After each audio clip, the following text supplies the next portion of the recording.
Hi friends, എല്ലാവർക്കും പുതിയൊരു വീഡിയോയിലേക്ക് സ്വാഗതം. ഇന്ന് നമ്മൾ തയ്യാറാക്കാൻ പോകുന്നത് ഒരു നാടൻ വിഭവമാണ്. എല്ലാവർക്കും അറിയാവുന്നതാണ്. ഇടിയപ്പം അല്ലെങ്കിൽ നൂലപ്പം എന്ന് പറയും. അതാണ് നമ്മൾ ഇന്ന് തയ്യാറാക്കുന്നത്. പലർക്കും അറിയാവുന്നതാണ് ഇത് ചെയ്യുന്നത് എങ്ങനെയാണെന്ന്. എന്നാലും ഇത് എങ്ങനെയാണ് സോഫ്റ്റ് ആയിട്ടും അതുപോലെ ഒട്ടിപ്പിടിക്കാത്തത് നല്ല പെർഫെക്റ്റ് ആയിട്ടുള്ള ഇടിയപ്പം എങ്ങനെയാണ് ഉണ്ടാക്കിയെടുക്കുന്നതെന്ന് ഇപ്പോഴും പലർക്കും അറിയാത്തതായിട്ടുണ്ട്.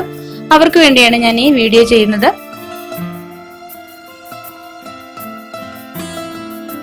ആദ്യം തന്നെ ഞാൻ ഒരു ബൗളിലേക്ക് 2 കപ്പ് അരിപ്പൊടി ചേർത്ത് കൊടുക്കുന്നുണ്ട്.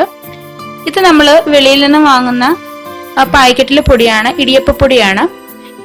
നമ്മൾ ഈ പൊടി എടുക്കുമ്പോൾ എപ്പോഴും വറുത്ത പൊടിയായിരിക്കണം എടുക്കുന്നത്. നമ്മൾ ഇടിയപ്പം ഉണ്ടാക്കുമ്പോൾ വറുത്ത പൊടി എടുത്തിട്ടില്ലെങ്കിൽ നല്ല പെർഫെക്റ്റ് ആയിട്ട് കിട്ടത്തില്ല. ഞാൻ വെളിയിൽ നിന്നും വാങ്ങുന്ന പൊടി ആയാലും ഞാനൊന്ന് വറുത്തതിന് ശേഷം മാത്രമേ ഇത് വീട്ടിൽ ഉപയോഗിക്കത്തുള്ളൂ. അതായിരിക്കും നല്ലത്. ഞാനെന്നാണ്ട് അതിനകത്തിലേക്ക് കുറച്ച് ഉപ്പും കൂടി ഒന്ന് ചേർത്ത് കൊടുത്തിട്ടുണ്ട്. ആ ഉപ്പും കൂടി ചേർത്ത് കൊടുത്തിട്ട് നമുക്ക് നന്നായിട്ടൊന്ന് മിക്സ് ചെയ്ത് കൊടുക്കണം. ഈ ഉപ്പ് പൊടിയുടെ എല്ലാ ഭാഗത്തും എത്തുന്ന രീതിയിൽ നന്നായിട്ടൊന്ന് മിക്സ് ചെയ്ത് കൊടുക്കണം. കൂടെ തന്നെ ഞാൻ 1 ടേബിൾ സ്പൂൺ ഓയിലാണ് ഒഴിച്ചു കൊടുക്കുന്നത്. ഇത് സൺഫ്ലവർ ഓയിലാണ്. അപ്പോൾ ഓയിൽ ഒഴിച്ചു കൊടുക്കുമ്പോഴേ നല്ല പെർഫെക്റ്റ് ആയിട്ട് തന്നെ നമ്മുടെ ഇടിയപ്പം കിട്ടുന്നതാണ്, ഒട്ടിപ്പിടിക്കാതെ കിട്ടും. ഇതിനു പകരം നമ്മൾ ഇതിനകത്ത് ചേർക്കുന്ന വെള്ളത്തിൽ ഈ ഓയിലും ഉപ്പും കൂടി ചേർത്തും അങ്ങനെയും ചെയ്യാവുന്നതാണ്. ഇപ്പൊ ഞാൻ നന്നായിട്ടൊന്ന് മിക്സ് ചെയ്ത് കൊടുത്തിട്ടുണ്ട്. ഇനി ഇതിലേക്ക് നമ്മൾ ചേർക്കുന്നത് വെള്ളമാണ്. സാധാരണ വെള്ളമല്ല. നമ്മൾ ഇടിയപ്പം ഉണ്ടാക്കുമ്പോൾ എപ്പോഴും നമ്മൾ തിളച്ച വെള്ളം തന്നെ ഒഴിച്ചു കൊടുക്കണം പൊടിയിലേക്ക്. ചൂടുവെള്ളമല്ല, അത് പ്രത്യേകം ശ്രദ്ധിക്കണം. തിളച്ചുകൊണ്ടിരിക്കുന്ന വെള്ളം തന്നെ വേണം നമ്മൾ ഇടിയപ്പ പൊടിയിലേക്ക് ചേർത്ത് കൊടുക്കാന്. ഇതുപോലെ കുറേശ്ശെ വെള്ളം ഒഴിച്ചു കൊടുത്തിട്ടൊന്ന് മിക്സ് ചെയ്ത് കൊടുക്കാം. ഇതുപോലെ സ്പൂണോ സ്പാച്ചിലോ ഉപയോഗിച്ച് നന്നായിട്ടൊന്ന് മിക്സ് ചെയ്ത് കൊടുത്താൽ മതി. കുറേശ്ശെ വെള്ളം മാത്രമേ നമ്മൾ ചേർത്ത് കൊടുക്കാവൂ. ഇതിൽ ചേർക്കുന്ന വെള്ളത്തിന്റെ അളവൊന്നും നമുക്കിപ്പോ കറക്റ്റ് ആയിട്ട് പറയാൻ കഴിയില്ല. കാരണം ഓരോരുത്തരും എടുക്കുന്ന പൊടിയുടെ രീതി അനുസരിച്ചായിരിക്കും നമ്മൾ അതിനകത്ത് വെള്ളം ചേർത്ത് കൊടുക്കേണ്ടത്. ചില പൊടിക്ക് നമ്മൾ എത്ര പൊടി എടുക്കുന്നോ അത്രയും തന്നെ വെള്ളം മതിയാവും. ചില പൊടിക്ക് പൊടി എടുക്കുന്നതിനേക്കാൾ കൂടുതൽ വെള്ളം വേണ്ടിവരും. അപ്പൊ എന്തായാലും ഞാനിതെല്ലാം നന്നായിട്ടൊന്ന് കുഴച്ചെടുത്ത് കഴിഞ്ഞിട്ട് എത്ര വെള്ളം ചേർത്തു എന്ന് പറയുന്നതാണ്. പിന്നെ നമ്മൾ ഈ പൊടി കുഴയ്ക്കുമ്പോൾ തന്നെ ഇതിനകത്തിലെ നാളികേരപ്പാലൂടെ ചേർത്ത് കുഴയ്ക്കുന്നത് നല്ലതാണ്. അപ്പൊ നല്ലൊരു ടേസ്റ്റ് കിട്ടും. പിന്നെ നമ്മൾ പൊടി വറുക്കുമ്പോൾ ഒരുപാട് ഒത്തിരി വറുത്തെടുക്കേണ്ട ആവശ്യമില്ല. ആ പൊടി വറുത്ത ഒരു മണം വരുന്നത് വരെ നമ്മളത് ഒന്ന് ഇളക്കി ചേർത്ത് കൊടുത്താൽ മതി. അല്ലെങ്കിൽ നമ്മുടെ ഇടിയപ്പത്തിന്റെ കളർ തന്നെ ഒന്ന് മാറിപ്പോകും. ഇതുപോലെ നമുക്ക് കുറേശ്ശെ വെള്ളം ഒഴിച്ചു കൊടുത്തിട്ട് എല്ലാ പൊടിയും ഒന്ന് നനച്ചതിന് ശേഷം നമുക്ക് ഒന്ന് ചൂടാറിയതിനു ശേഷം കൈകൊണ്ട് തന്നെ നന്നായിട്ട് ഒന്ന് കുഴച്ചെടുക്കണം. കൈകൊണ്ട് നന്നായിട്ട് കുഴച്ചെടുത്തെങ്കിലേ നമ്മൾ നന്നായിട്ട് പെർഫെക്റ്റ് ആയിട്ട് ഇത് കിട്ടത്തുള്ളൂ. ഇപ്പൊ ഞാനിത് കൈകൊണ്ടൊന്ന് കുഴച്ചെടുക്കുന്നുണ്ട്. നല്ല ചൂടുണ്ട്. എന്നാലും നമ്മുടെ കയ്യിൽ ഒന്ന് തൊടാൻ പറ്റുന്ന ചൂടോടെ തന്നെ നമ്മൾ അതൊന്ന് കുഴച്ചെടുക്കണം. ഇപ്പൊ ഞാനിതാണ്ട് ഈ ഒരു രീതിയിലൊന്ന് കുഴച്ചെടുത്തിട്ടുണ്ട്. ഒരുപാട് ടൈറ്റ് ആവേണ്ട ആവശ്യമില്ല. കുറച്ച് ലൂസായിട്ട് തന്നെ വേണം നമ്മളിത് കുഴച്ചെടുക്കാന്. ഇത് കുഴച്ചെടുക്കാനായിട്ട് 2 കപ്പ് വെള്ളത്തിന്റെ ആവശ്യം വന്നു. അതായത് നമ്മൾ അരിപ്പൊടി എടുത്ത അതേ അളവിൽ തന്നെ വെള്ളം ചേർത്ത് കൊടുത്തിട്ടുണ്ട്. മാവ് ഒരുപാട് ടൈറ്റ് ആയി പോയാലും നമ്മൾ സേവനാഴിക്കകത്തൂടെ പീച്ചി എടുക്കുമ്പോൾ നമ്മുടെ മാവ് ചില്ലിന് മുകളിലോട്ട് കയറി പോവുകയും അതുപോലെ തന്നെ നന്നായിട്ട് പീച്ചി എടുക്കാൻ പറ്റാതെയും വരും. അപ്പൊ കുറച്ച് ലൂസായിട്ട് തന്നെ ഒന്ന് കുഴച്ചെടുത്താൽ മതി. എന്നിട്ട് നമുക്ക് കയ്യിൽ കുറച്ച് എണ്ണയൊന്ന് തടവി കൊടുത്തിട്ട് ഇതേപോലെ എല്ലാ വശവും ഒന്നുകൂടി ഒന്ന് എണ്ണ എല്ലാ ഭാഗത്തും ആകുന്ന രീതിയിൽ ഒന്ന് കുഴച്ചെന്ന് വെക്കാം. പിന്നെ നമ്മൾ ഇടിയപ്പം ഉണ്ടാക്കുമ്പോഴേ മാവ് കുഴച്ചു കഴിഞ്ഞാൽ നമ്മൾ ഒരിക്കലും മാവ് തുറന്നു വെച്ചേക്കരുത്. അപ്പൊ ഇത് ഉണങ്ങിപ്പോകും. മാവ് കുഴച്ചു കഴിഞ്ഞാൽ തന്നെ ഉടനെ തന്നെ നമ്മളിത് അടച്ചു വെച്ചു കൊടുക്കണം. ഇനി ഞാനിവിടെ ഒരു സേവനാഴി എടുത്തിട്ടുണ്ട്.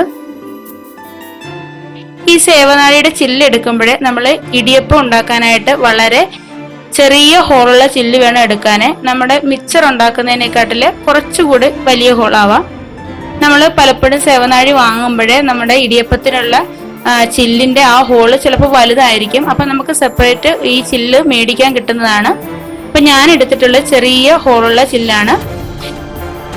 ഇനി ഈ സേവനാഴിക്കകത്തേക്ക് നമ്മൾ ഇതേപോലെ കുറച്ച് ഓയിൽ ഒന്ന് സ്പ്രെഡ് ചെയ്ത് കൊടുക്കുന്നുണ്ട്.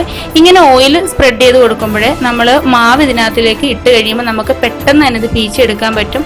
ഒരുപാട് പ്രയാസപ്പെടേണ്ട ആവശ്യം വരത്തില്ല. അതുപോലെ തന്നെ ഞാൻ ചില്ലയിലും കുറച്ച് ഓയിലൊന്ന് സ്പ്രെഡ് ചെയ്ത് കൊടുക്കുന്നുണ്ട്. ഇനി നമുക്ക് ചില്ല് സേവനാഴിയിലേക്ക് ഇട്ട് കൊടുക്കാം. അതുപോലെ ഞാൻ ഇവിടെ ഒരു ഇഡലിത്തട്ട് എടുത്തു വെച്ചിട്ടുണ്ട്. ഇഡലിത്തട്ടിലും ഇതുപോലെ തന്നെ കുറച്ച് എണ്ണയൊന്ന് സ്പ്രെഡ് ചെയ്ത് കൊടുക്കണം. ഇഡലിത്തട്ടിന്റെ ആ കുഴിയിൽ മാത്രമല്ല എല്ലാ ഭാഗത്തും ഞാൻ എണ്ണയൊന്ന് സ്പ്രെഡ് ചെയ്ത് കൊടുക്കുന്നുണ്ട്. കാരണം നമ്മൾ ഇടിയപ്പം പീച്ചുമ്പോഴേ അവിടെയൊക്കെ വീഴാൻ സാധ്യതയുണ്ട്. അപ്പോൾ അത് പെട്ടെന്ന് തന്നെ ഇളകി കിട്ടാനാണ് ഇങ്ങനെ ചെയ്ത് കൊടുക്കുന്നത്. പിന്നെ ഞാൻ കുറച്ച് തേങ്ങ എടുത്തിട്ടുണ്ട്. നമുക്ക് ഇടിയപ്പം ഉണ്ടാക്കുമ്പോൾ അതിനകത്ത് ഫില്ല് ചെയ്യാൻ വേണ്ടിയിട്ടാണ്. ഇനി ഇതുപോലെ മാവ് എടുത്തിട്ട് കുറേശ്ശെ എടുത്തിട്ട് നമ്മുടെ സേവനാഴിയിലോട്ട് ആക്കി കൊടുക്കാം. നമ്മൾ മാവ് വെക്കുമ്പോഴേ ഇതിനകത്തിലെ ഇടയ്ക്കിടയ്ക്ക് ഗ്യാപ്പ് ഇല്ലാതെ വേണം വെക്കാന്. ഗ്യാപ്പ് ഉണ്ടായാല് ഇടയ്ക്ക് വെച്ച് ഇടിയപ്പം പീച്ചുന്ന സമയത്ത് അത് മുറിഞ്ഞു പോകും. അപ്പൊ നല്ല ടൈറ്റ് ആയിട്ട് തന്നെ കൊള്ളിച്ച് തന്നെ വെക്കണം. ഒരുപാട് നിറച്ച് വെക്കേണ്ട ആവശ്യമില്ല, ഇത്രയും മതിയാകും. എന്നിട്ട് നന്നായിട്ട് അടച്ചു വെച്ച് കൊടുത്തിട്ട് നമുക്കിത് പീച്ചെടുക്കാം. നല്ല സ്മൂത്ത് ആയിട്ട് നല്ല പെട്ടെന്ന് തന്നെ നമുക്കിത് പീച്ചെടുക്കാൻ കഴിയുന്നുണ്ട്, കണ്ടോ. പിന്നെ ഞാൻ ഇതിന്റെ ഇടയ്ക്കാണ് തേങ്ങ വെച്ചു കൊടുക്കുന്നത്. ചിലര് ആദ്യം തന്നെ തേങ്ങ വെച്ചു കൊടുക്കും. അതായത് തേങ്ങ വെച്ചു കൊടുത്തിട്ട് ഈ മാവ് പീച്ചെടുക്കാറുണ്ട്. അങ്ങനെ വേണമെങ്കിൽ അങ്ങനെയും ചെയ്യാം. ഞാൻ ഈ ഒരു രീതിയിലാണ് ചെയ്യുന്നത്. നമുക്ക് പെട്ടെന്ന് തന്നെ പീച്ചെടുക്കാൻ കഴിയുന്നുണ്ട്. അപ്പൊ ഞാൻ ഒരു തട്ടിലൊന്ന് പീച്ചെടുത്തിട്ടുണ്ട്. ഒരു തട്ടിലും കൂടെ ഞാൻ ഇതുപോലെ ചെയ്തെടുക്കുന്നുണ്ട്. പിന്നെ നമ്മൾ ഇടിയപ്പം പീച്ച് കഴിഞ്ഞ് നമ്മുടെ സേവനാഴിയിലെ മാവ് ഇനിയും ബാക്കിയുണ്ടെങ്കിൽ നമ്മൾ അതേ രീതിയിൽ തന്നെ മാവ് മാറ്റി വെച്ചാൽ ആ ഹോളിനകത്തൂടെ മാവ് ഇങ്ങോട്ട് ഇറങ്ങിക്കൊണ്ടിരിക്കും. അതിന് നമ്മൾ ചെയ്യേണ്ടതെന്ന് പറഞ്ഞാൽ നമ്മൾ ഇതേവരെ കറക്കി ആ രീതിയിൽ തിരിച്ചൊന്ന് കറക്കിയിട്ടൊന്ന് വെച്ചു കൊടുത്താൽ മതി. അന്നേരം പിന്നീട് മാവ് വെളിയിലോട്ട് ഇറങ്ങി വരില്ല. ഇനി ഞാൻ ഒരു ഇഡലിത്തട്ടില് കുറച്ച് വെള്ളം വെച്ചത് തിളപ്പിച്ചിട്ടുണ്ട്. ഇനി നമ്മൾ എടുത്തു വെച്ചേക്കുന്ന ഇഡലിത്തട്ട് രണ്ടും ഇതിലേക്ക് നമുക്ക് ഇറക്കി വെച്ചു കൊടുക്കാം. വെള്ളം തിളച്ചതിന് ശേഷം മാത്രമേ നമ്മുടെ ഇഡലിത്തട്ട് ഇതിനകത്തോട്ട് ഇറക്കി വെച്ചു കൊടുക്കാവൂ. ഇനി നമുക്ക് അടച്ചു വെച്ചു കൊടുത്തിട്ട് ഒരു 5 മിനിറ്റ് മീഡിയം ഫ്ലെയിമിലിട്ട് ഒന്ന് കുക്ക് ചെയ്തെടുക്കാം. പെട്ടെന്ന് തന്നെ കുക്കായി കിട്ടുന്നതാണ്. ഇപ്പൊ ഒരു 5 മിനിറ്റ് കഴിഞ്ഞിട്ടുണ്ട്. ഞാനത് തുറന്ന് നോക്കിയിട്ടുണ്ട്. നമ്മുടെ ഇടിയപ്പമൊക്കെ നന്നായിട്ട് കുക്കായിട്ട് വന്നിട്ടുണ്ട്. ഇനി നമുക്ക് ഇത് ഇഡലിത്തട്ടിൽ നിന്ന് മാറ്റിയിട്ട് ചൂടാറാനായിട്ടൊന്ന് മാറ്റി വെക്കാം. ഇപ്പൊ നമ്മുടെ ഇടിയപ്പത്തിന്റെ ചൂടൊക്കെ ഒന്ന് മാറി വന്നിട്ടുണ്ട്. നമുക്കൊരു പാത്രത്തിലേക്ക് ഇത് മാറ്റാം. എന്നിട്ട് ഇതേപോലെ ഒരു സ്പൂൺ കൊണ്ട് ഇതുപോലെ ഒന്ന് മാറ്റി കൊടുത്താൽ മതി. പെട്ടെന്ന് തന്നെ നമുക്ക് ഇടിയപ്പം എടുക്കാവുന്നതാണ്. നല്ല സോഫ്റ്റ് ആയിട്ടുള്ളതും അതുപോലെ തന്നെ ഒട്ടിപ്പിടിക്കാത്തതും ഒട്ടും തന്നെ കളർ ചേഞ്ചസ് വരാത്തതുമായിട്ടുള്ള നല്ല ഇടിയപ്പമാണ് നമ്മളിവിടെ ചെയ്തെടുത്തിരിക്കുന്നത്. അപ്പൊ ഇതുപോലെ ഒന്ന് ചെയ്തെടുത്താൽ മതി. നമുക്കിതിന്റെ നൂല് ഓരോന്നായിട്ട് അഴിച്ചെടുക്കാവുന്ന രീതിയിലാണ് ഇരിക്കുന്നത്. കാരണം ഒട്ടും ഒട്ടിപ്പിടിച്ചിട്ടില്ല, കണ്ട. ഇതേപോലെ നമുക്ക് ചെയ്തെടുക്കാവുന്നതാണ്. അപ്പൊ ഞാൻ ഇടിയപ്പത്തിന്റെ കൂടെ എടുത്തിരിക്കുന്നത് മുട്ട റോസ്റ്റ് ആണ്. ഇത് തമ്മിൽ നല്ല കോമ്പിനേഷൻ ആണ്, നല്ല ടേസ്റ്റ് ആണ്. അപ്പൊ എല്ലാവരും ഇതേപോലെ ഒന്ന് ചെയ്ത് നോക്കുക. വീഡിയോ ഇഷ്ടമായെങ്കിൽ ലൈക്ക് ചെയ്യുക, ഷെയർ ചെയ്യുക, കമന്റ് ചെയ്യുക. ചാനൽ സബ്സ്ക്രൈബ് ചെയ്ത് ഒന്ന് സപ്പോർട്ട് ചെയ്യുക.